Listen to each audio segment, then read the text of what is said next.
لله نحمده ونصلي على رسوله الكريم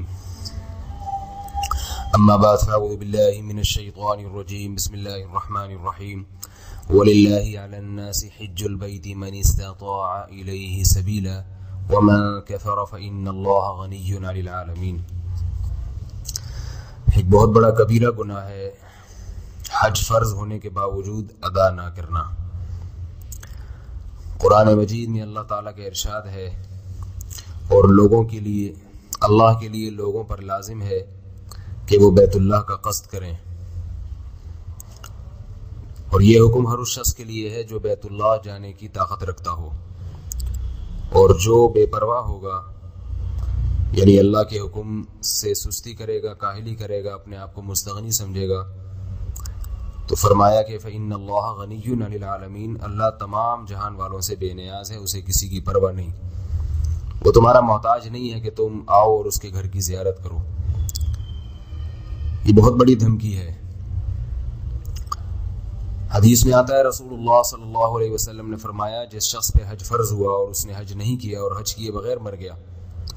تو مجھے اس کی کوئی پرواہ نہیں، چاہے وہ یہودی ہو کے مرے چاہے عیسائی ہو کے مرے۔ تو اسلامی ارکان میں ایک چوتھا رکن ہے حج کرنا۔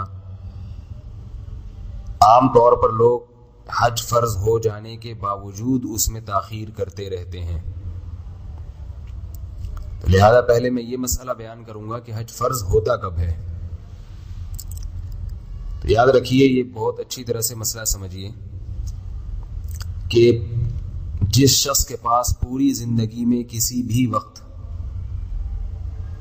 ضرورت سے زیادہ سامان اتنا جمع ہو گیا ہو جسے وہ بیچ کر حج کے دنوں میں درخواست جمع کر سکتا ہو تو اس پر اس سال حج فرض ہو جائے گا۔ یعنی حج کی درخواستیں، وہ جس ملک میں بھی ہے، جب بھی حج کی درخواستیں جا رہی تھیں، حج کے لیے اپلیکیشنز جمع کی جا رہی تھیں، اور اس کے پاس ضرورت سے زیادہ اتنا سامان تھا کہ وہ بیچ کر اپلیکیشن جمع کر سکتا تھا اور حج کے پیسے جمع کروا سکتا تھا، چاہے پرائیویٹ چاہے گورنمنٹ کے تھرو، تو اس پر اس سال حج فرض ہو گیا۔ ضرورت سے زیادہ کا مطلب یہ ہے کہ وہ چیز جو پورے سال میں استعمال میں نہیں آ رہی۔ مثال کے طور پر آپ کے پاس دو گاڑیاں ہیں، ایک گاڑی استعمال میں ہے اور ایک گاڑی پورے سال کھڑی رہتی ہے، نہ کرائے پر چل رہی ہے اور نہ آپ خود استعمال کر رہے ہیں، یا کوئی اضافی پلاٹ ہے آپ کے پاس جس پہ نہ گھر بنا رہے ہیں، نہ خود رہ رہے ہیں، نہ کرائے پر دے رہے ہیں، تو وہ بھی ضرورت سے زائد میں شمار ہوگا۔ اسی طرح چار چیزیں اور ہیں، وہ بھی اگر کسی کے پاس بہت زیادہ مقدار میں جمع ہو جائیں، اور مقدار کا مطلب اتنی کوانٹٹی کہ وہ بیچ کے حج کر سکتا ہو، تو بھی اس پہ حج فرض ہو جائے گا۔ وہ چار چیزیں وہی ہیں جو زکوٰۃ میں ہیں: سونا، چاندی اور مال تجارت اور کیش رقم۔ تو تجارتی مال ہو، بزنس ہو، یا سونا ہو یعنی گولڈ یا چاندی ہو، یا کیش رقم کسی کے پاس اتنی ہو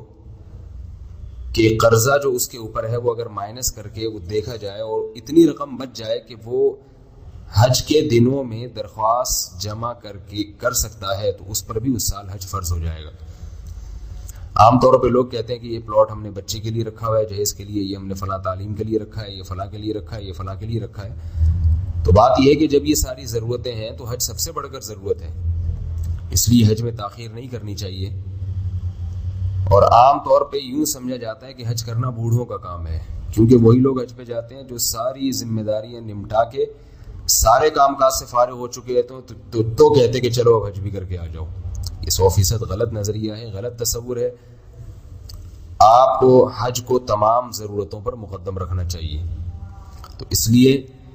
کہ اللہ کا فرض ہے، اللہ نے حکم دیا ہے جلدی کرو، اور اس لیے بھی کہ حج انسان کی زندگی میں بہت بڑی تبدیلیاں پیدا کر دیتا ہے۔ کتنے لوگ ہم نے دیکھے ہیں جو حج کرنے کے لیے گئے اور اللہ نے ان کو وہاں سچی پکی توبہ کی توفیق عطا فرمائی، پوری زندگی بدل دی ان کی اللہ تعالیٰ نے۔ حدیث میں آتا ہے رسول اللہ صلی اللہ علیہ وسلم نے فرمایا کہ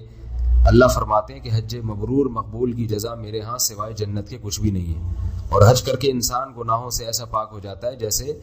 ماں کے نے آج ہی اس کو جنا ہو، کوئی گناہ نہیں رہتا اس کی زندگی میں۔ توبہ کی توفیق مل جاتی ہے اکثر لوگوں کو. تو یہ جوانی میں توبہ کی توفیق مل جائے گی تو آئندہ زندگی اچھی گزرے گی اور آئندہ زندگی شریعت پہ گزرے گی. اس لیے جلد سے جلد اس کی کوشش کرنی چاہیے. اسلام کا ایک رکن ہے، ستون ہے، اس میں بلا ضرورت تاخیر نہیں کرنی چاہیے. اللہ تعالیٰ سمجھنے کی، عمل کی توفیق عطا فرمائے.